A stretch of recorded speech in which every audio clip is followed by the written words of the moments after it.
Hi everyone! So today I want to share with you just a couple of simple small DIYs that I needed to do desperately for my planner.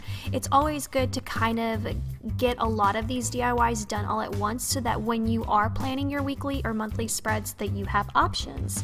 So I am taking these little like hair clips and hair bows that I got. The gold set is from Dollar Tree, I think, or the other way around, I'm not sure. One's from 99-cent store and the other one's from Dollar Tree.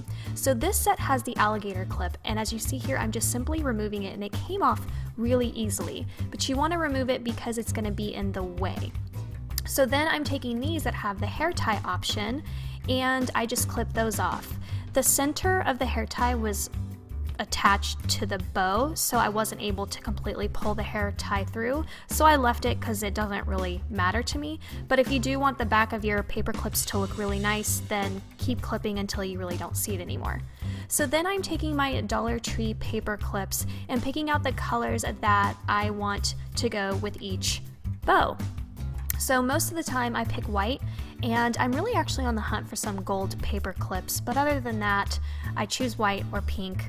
And with the blue bow, I went back and forth with either the white paper clip or the blue paper clip, and I just decided to go with the white. So then I just basically take a dab of hot glue to the back of my bow and make sure that when you're attaching your paper clip that your paper clip is facing the right way. So really just hold it there for a couple of seconds and then I put it down and let the hot glue do its thing. And then I just kept doing that for all of the bows.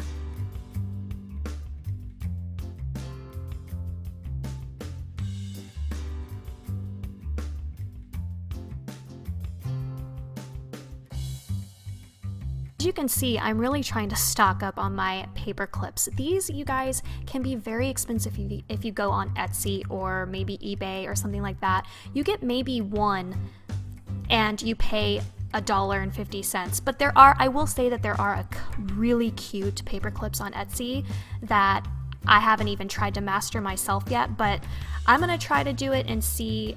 Just paper bows and all of these like Dollar Tree bows is so super simple to do and so cute. And these paper bows are from Michaels and they're $1.50. I hauled them in one of my videos like a couple days ago, and I'm doing the same concept. I'm just hot gluing the back, adding the paper clip color of my choice, and I decided to do 2 of each because one set is actually going to end up in a giveaway. So I'm really excited about that. And I did the same thing with these Dollar Tree stickers. They're actually stickers, and decided I was going to turn them into paper clips. The next step is the same concept. I'm just taking these really gorgeous Dollar Tree ornaments. If you watch my videos, then you've seen me haul these. You've seen me use the yellow butterfly or the pink butterfly on my planner not too long ago. I also use them for pocket letters, and I wanted to make some more paper clips out of them, and I finally found the flower set. So I'm just making some blue flowers, and then I also ended up making a red set as well. So super easy to do. And now I am taking the scrapbook piece of paper that I hauled from Michaels because it looks like journaling cards. So I decided to cut it up and actually use them as journaling cards instead of as a piece of scrapbook paper.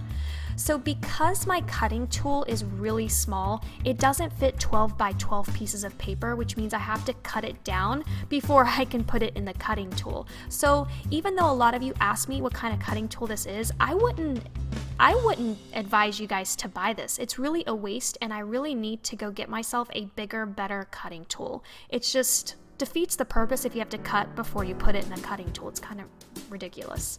So I'm just cutting these little cards down, and then eventually what I do is I go through some more journaling cards that I have because I want to make a bunch. Again, back to that, if you're going to do some DIYs, try to do as many as you can so that you have options for the future.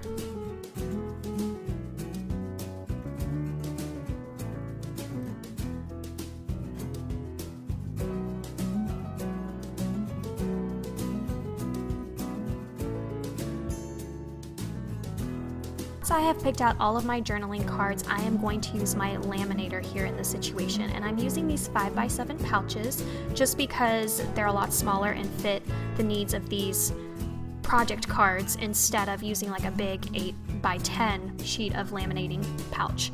So I am just picking out the cards that I want and flipping them into the little pouches. Now, if you are going to do like, I think I do it right here where I combine two together, it's probably best if you glue them together so that it doesn't move, but otherwise it's okay if you don't glue them together like I did here. But just, you have to be extra careful so that the cards don't move, because you don't want to see the back of the other card, if you know what I mean. So I'm just kind of putting these into their little pouches, and then I take them and feed them through the laminator.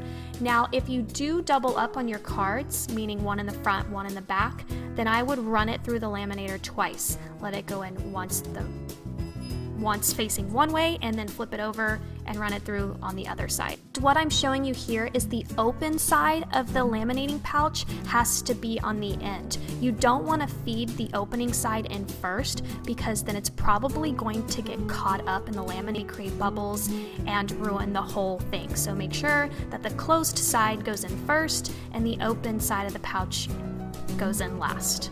So then I'm just basically cutting up the excess laminating sheet. I'm just trimming it. You don't want to cut open into the little seal. You'll be able to see that there's a seal, and you don't want to cut into that seal, or else you're going to open up your laminating pouch. And then I basically trim the edges, because if you don't round those out, they will poke you and hurt you and probably draw blood. I mean, it's pretty sharp, those laminating pouches. So I'm just rounding out all the edges on all of my cards. And I decided that I actually wanted to add more paper bows to embellish some of my Project Life cards. So yeah, I thought it would be really cute to do. Of course, this isn't something that you want to add inside of your planner and then close your planner, because then the paper bow will be smashed or smushed or whatever. So it's definitely a concept where if your planner's open, it would look really cute, but just take that into consideration.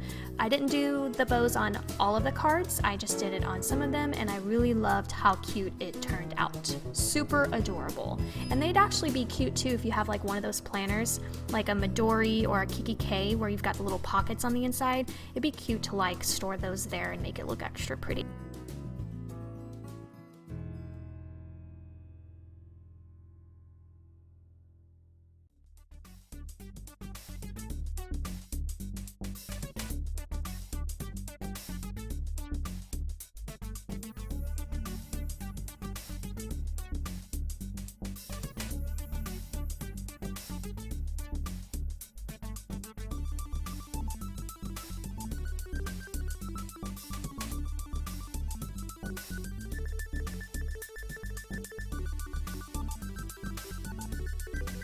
And the last project, I think, yes, this is the last project that I'm doing in this video, and that's adding a new planner cover to my Happy Planner. And I'm showing you my last planner cover that I did. It was my very first one, and it's where I used the donut gift bag that I got from Target. And I found this gift bag today, well, I guess yesterday technically, at the Dollar Tree, and I about fell over. I should have filmed my reaction, because I actually was looking for something vintagey like that, and when I found it I was like, are you kidding me? Am I here right now?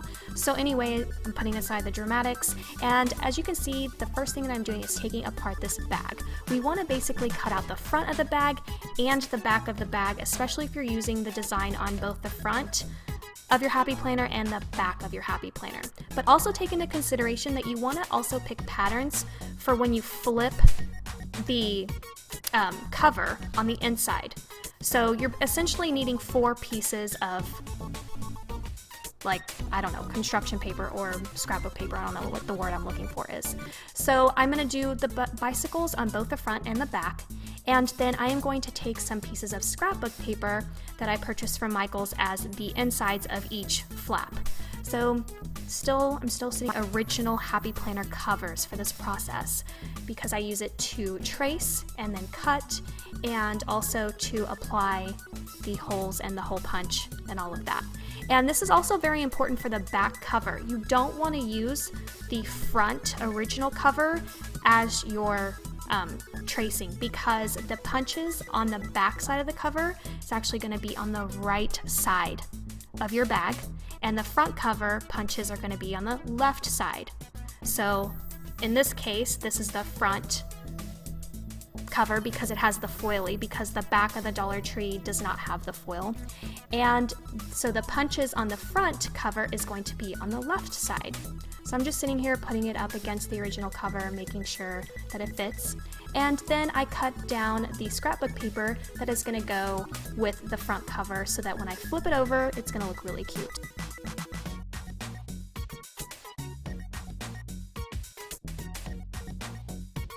Once you have your 4 pieces picked out, it's best to glue them down so that when you're placing it in the laminating pouch that they don't move away from one another.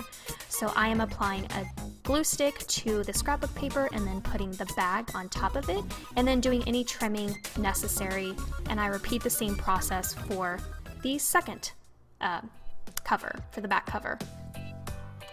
And now I'm using my 8.5 by 10 or whatever size that was laminating pouch, and it's basically the same process as the Project Life cards. But because the 2 pieces are glued together, I'm pretty confident that they obviously won't move away from each other. You do want to place it in the center, not too close to either edges. And of course, as always, make sure that the closed end of the laminating pouch goes in first and the open end is trailing behind it. So, and I feed it in through twice. So when it comes out the first time, I flip it over and feed it in again. And then I'm just going to trim it down with my cutting tool, and it barely fit, hardly. So I actually need to really get a new one.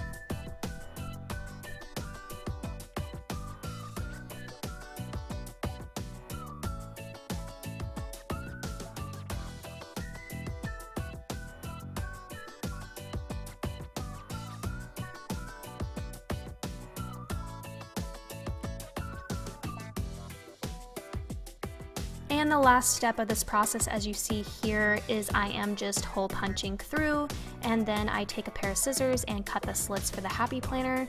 I cut twice for each punched hole because the binder rings on the Happy Planner are pretty thick. You don't want to cut it too wide because then it won't grab the binder rings, and you don't want to just do one slit because then it'll be a little bit too tight. So you want to allow it some room to flip open and close.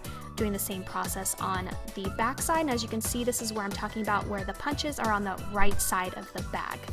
So that's it, you guys. I hope that you enjoyed this tutorial. I am loving this cover. I actually hauled a second bag because I am going to include it in a giveaway for you guys. Thank you so much for watching, and I'll see you really soon in another video. Bye!